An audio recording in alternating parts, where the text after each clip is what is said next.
Jagannadh temple ఈ ఆలయం ప్రస్తావనకొచ్చిన వెంటనే గుర్తొచ్చేవి రత్న భాండాగారం, కనిపించకుండా పోయినా దాని తాళాలే. కానీ అంతకు మించిన అంతు చిక్కని ఎన్నో రహస్యాలకు జగన్నాథుని సన్నిధి నిలయం. 12వ శతాబ్దపు అతి పురాతనమైన ఈ ఆలయంలో దాదాపు 53 సంవత్సరాల తర్వాత అద్భుతం జరుగుతోంది.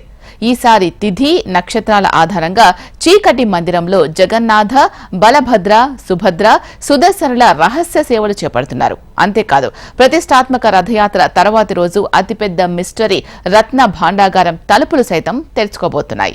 అందుకే యావత్ దేశం అటెన్షన్ ఇప్పుడు జగన్నాథుని ఆలయంపైనే ఉంది. ఇంతకు పూరి జగన్నాథుని ఆలయంలో 53 సంవత్సరాల తర్వాత జరుగుతున్న ఆ అద్భుతాలేంటి? రత్న భాండాగార్ మిస్టరీ ఎప్పుడు వీడబోతోంది? 53 సంవత్సరాల తర్వాత జగన్నాథ సన్నిధిలో అద్భుతం.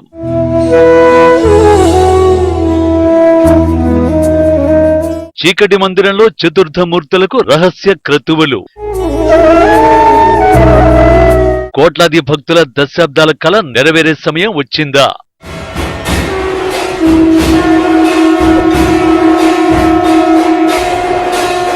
బ్రిటిషర్లు మిస్టీరియస్ గాడ్ గా అభివర్ణించిన పూరి జగన్నాథుని ఆలయం అద్భుతాలకు వేదికైంది.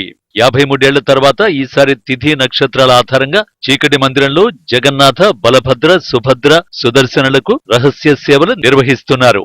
13 రోజుల పాటు ఈ చీకటి మందిరంలో అనేక సేవలు చేస్తారు. నిజానికి 53 సంవత్సరాల తర్వాత చీకటి మందిరంలో జరిగే రహస్య సేవలు ఈసారి ప్రత్యేకంగా నిలుస్తున్నాయి. అయితే ఆ రహస్య సేవల గురించి ఆలయ పూజారులకు తప్ప ఎవరికి తెలిసే అవకాశమే లేదు. ఆ మాటకొస్తే జగన్నాథుని ఆలయం విషయంలో ఇప్పటికీ అంతు చిక్కని రహస్యాలు ఎన్నో ఉన్నాయి. జగన్నాథుడు అంటే శ్రీకృష్ణ పరమాత్మ కాబట్టి ఈ ఆలయంలో శ్రీకృష్ణుడితో పాటు ఆయన అన్న బలభద్రుడు, సోదరి సుభద్రాదేవి కొలువై ఉంటారు. రథోత్సవంలోనూ శ్రీకృష్ణుడితో పాటు ఆయన అన్న, సోదరి కోసం రథాలను ఏర్పాటు చేస్తారు. హిందువుల 4 ధామాలలో ఒకటిగా పేర్కొనే ఈ ఆలయంలో వింతలు విశేషాలకు కొదివేమీ లేదు. ఇక్కడి ప్రధాన ఆలయంలోని విగ్రహాలను పుష్కర కాలానికి అంటే 12 ఏళ్లకోసారి మారుస్తూ ఉంటారు. ఈ సంప్రదాయం శతాబ్దాలుగా కొనసాగుతోంది. ఇలా విగ్రహాలను మార్చడం ఎందుకనే విషయాన్ని పక్కన పెడితే ఈ తంతు జరిగే తీరు మాత్రం అత్యంత ఆశ్చర్యకరంగా, ఆసక్తికరంగానూ ఉంటుంది. ఎందుకంటే ఈ తంతు చాలా రహస్యంగా జరుగుతుంది. విగ్రహాలను మార్చే సమయంలో నగరమంతా గాఢాంధకారంలో మునిగిపోతుంది. విద్యుత్ సరఫరా నిలిపేస్తారు. ఇక విగ్రహాలను మార్చే సమయంలో ప్రధాన పూజారి మినహా ఎవరు ఉండరు. ఇక్కడ కూడా మరో ఆసక్తికర విషయం ఉంది. ప్రధాన పూజారి కళ్లకు గంతలు కడతారు. ఆ తర్వాతే విగ్రహ మార్పిడి కార్యక్రమం ఉంటుంది. జగన్నాథాలయంలో అతి పెద్ద మిస్టరీ ఇదే. అయితే దీనికి మించిన ఎన్నో రహస్యాలకు జగన్నాథాలయం నిలయం.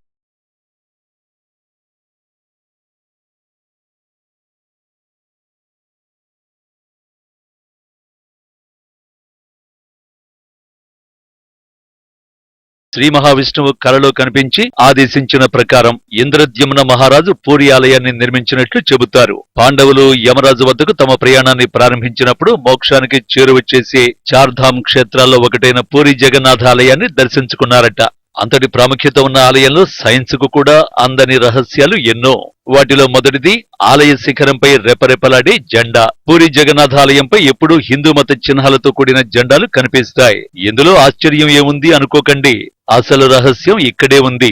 ఈ జెండాలు గాలి వీచే దిశలో కాకుండా వ్యతిరేక దిశలో రెపరెపలాడుతూ ఉంటాయి. దీని వెనుక రహస్యాన్ని సైంటిస్టులు కూడా కనిపెట్టలేకపోయారు. ఆ తర్వాత సుదర్శన చక్రం. 20 అడుగుల ఎత్తు, టన్ను బరువు గల సుదర్శన చక్రాన్ని ఆలయ పైభాగాన ఏర్పాటు చేశారు. ఆశ్చర్యకర విషయం ఏంటంటే పూరిలో ఏ మూల నుంచి చూసినా సుదర్శన చక్రం కనిపిస్తుంది. ఆలయం పైన ఈ చక్రాన్ని ఉంచిన తీరు ఒక ఇంజనీరింగ్ మిస్టరీగానే మిగిలిపోయింది. ఏ వైపు నుంచి మీరు దీన్ని చూసినా అది మీకు అభిముఖంగానే ఉన్నట్టు కనిపించడం విశేషం.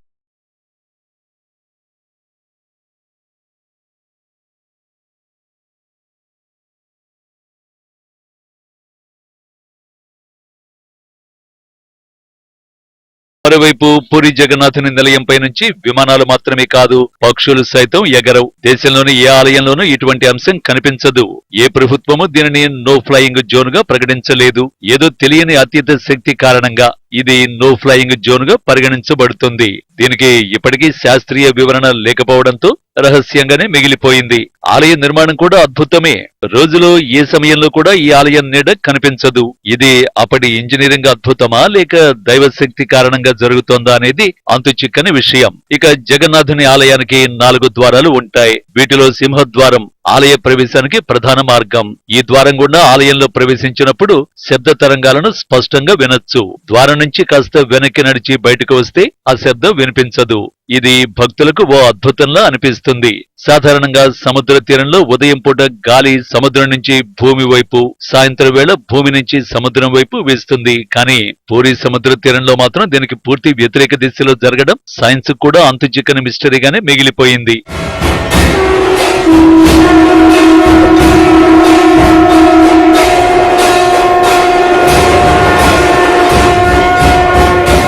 ఇదిలా ఉంటే 45 అంతస్తుల ఎత్తుగల ఈ ఆలయం పైకి ప్రతిరోజు ఓ పూజారి ఎక్కి జెండాను క్రమం తప్పకుండా మారుస్తుంటారు. ఈ ఆచారం దాదాపు 1800 ఏళ్ల నుంచి జరుగుతోంది. ఇది ఏ ఒక్క రోజు తప్పినా అప్పటి నుంచి 18 ఏళ్ల వరకు ఆలయం మూతపడుతుందని నమ్ముతారు. ఇక జగన్నాథ ఆలయానికి వివిధ రాష్ట్రాలు, దేశాల నుంచి ప్రతిరోజు 2000 నుంచి 20,000 మంది వరకు భక్తులు వస్తూ ఉంటారు. అయితే ఏడాది పొడవునా ఒకే పరిమాణంలో ప్రసాదాన్ని ఆలయంలో తయారు చేస్తుంటారు. కానీ ఎప్పుడూ కూడా ప్రసాదం వృధా కావడం, భక్తులకు సరిపోకపోవడం చోటు చేసుకోకపోవడం ఆశ్చర్యకర విషయం. ఈ ప్రసాదాన్ని 7 కుండలు ఒకదానిపై ఒకటి పెట్టి వండుతారు. కానీ కింద ఉన్న కుండల కంటే ముందుగా పైభాగంలో ఉన్న కుండలో ప్రసాదం తయారు కావడం అంతు చిక్కని మిస్టరీల్లో ఒకటి.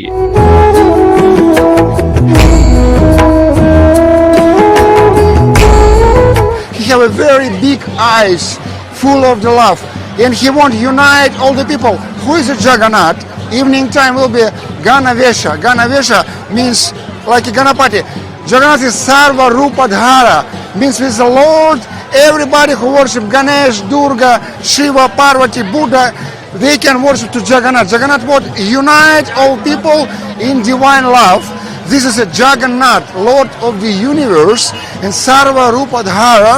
आज भगवान को स्नान करवाते हैं और आज के बाद फिर ऐसा माना जाता है कि भगवान को फीवर आता है और वो 15 दिन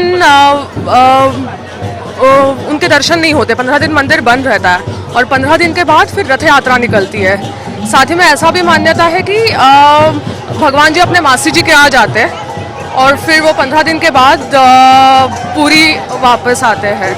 ఇలా చెప్పుకుంటూ పోతే జగన్నాథాలయంలో అద్భుతాలకు అంతే ఉండదు. కానీ వాటన్నింటికంటే అతి పెద్ద రహస్యం ఒకటి ఉంది.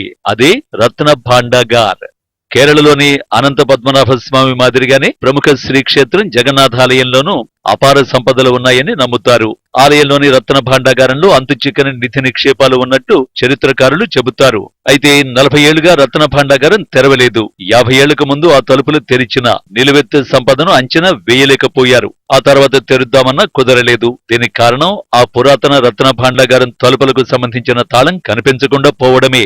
ఆ తాళం ఎలా మిస్ అయింది, ఎవరి దగ్గర ఉంది అనే ప్రశ్నలు ఏళ్ల తరబడి తొలిచేస్తూనే ఉన్నాయి. దీంతో ఆ మిస్టరీని ఛేదించడానికి ఒడిశా సర్కార్ చాలా కాలం క్రితం జస్టిస్ రఘువీర్ దాస్ అధ్యక్షతన ఓ కమిటీని నియమించింది. కానీ ఆ నివేదికలో ఏముంది అనేది ఇప్పటి వరకు బయటకు రాలేదు. 324 పేజీల రిపోర్టులో ఎలాంటి అంశాలు పొందుపరిచారో నవీన్ పట్నాయక్ సర్కారు బయట ప్రపంచానికి తెలియనివ్వలేదు. దీంతో జగన్నాథుని సంపద ఎంతవరకు భద్రమనే ప్రశ్న భక్తులను వేధిస్తూ వచ్చింది. ఇప్పుడు ఆ ప్రశ్నకు సమాధానం దొరకబోతోంది.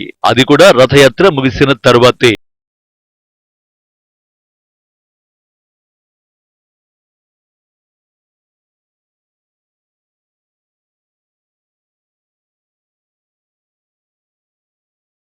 ఈ రత్న భాండాగారం ఉంది. ఇందులో 2 భాగాలు ఉన్నాయి. 12వ శతాబ్దంలో రాజులు సమర్పించిన అనేక వజ్ర రత్నాభరణాలు ఇక్కడే ఉన్నాయి. ఆలయంలో రోజువారీ పూజలు నిర్వహించేందుకు అవసరమైన నగలు నిధి పై భాగంలో ఉంటాయి. మిగతా ఆభరణాలు ఖజానా కింది భాగంలో భద్రపరుస్తారు. లోపలి భాగంలో వెలకట్టలేనంత అపార సంపద ఉందని భావిస్తూ ఉంటారు. భాండాగారంలో భారీ మొత్తంలో బంగారం, వజ్రాలు, నగలు, కొన్ని వస్త్రాలు చుట్టి చెక్క పెట్టెలో ఉన్నాయని ఆలయ మాజీ నిర్వాహకులు రవీంద్ర నారాయణ మిశ్రా చెప్పారు. 1978లో ఓసారి ఆ గదిని పరిశీలించిన బృందంలో మిశ్రా కూడా ఒకరు. ఆ సమయంలో తమిళనాడు, గుజరాత్ నుంచి నిపుణులను పిలిపించినప్పటికీ అందులోని ఆభరణాల విలువను లెక్కకట్టలేకపోయారు. తిరిగి 1985లో ఆ రత్న భాండాగారాన్ని తెరిచి చూసినప్పటికీ కొత్త జాబితాను మాత్రం రూపొందించలేదు. 1978లో రూపొందించిన జాబితా ప్రకారం దాదాపు 120 కిలోల బంగారం, 221 కిలోల వెండి, ఇతర విలువైన రత్నాలు, రాళ్లు ఉన్నట్టు గుర్తించారు. అయితే 2000 సంవత్సరంలో అధికారంలోకి వచ్చిన నవీన్ దీనిపై ఆసక్తి చూపలేదు. హైకోర్టు, సుప్రీంకోర్టు వరకు ఈ అంశం వెళ్లినా స్పందించలేదు. కానీ ఇటీవల అధికారంలోకి వచ్చిన బీజేపీ రత్న భాండాగార్ తలుపులు తెరవాలని డిసైడ్ అయింది.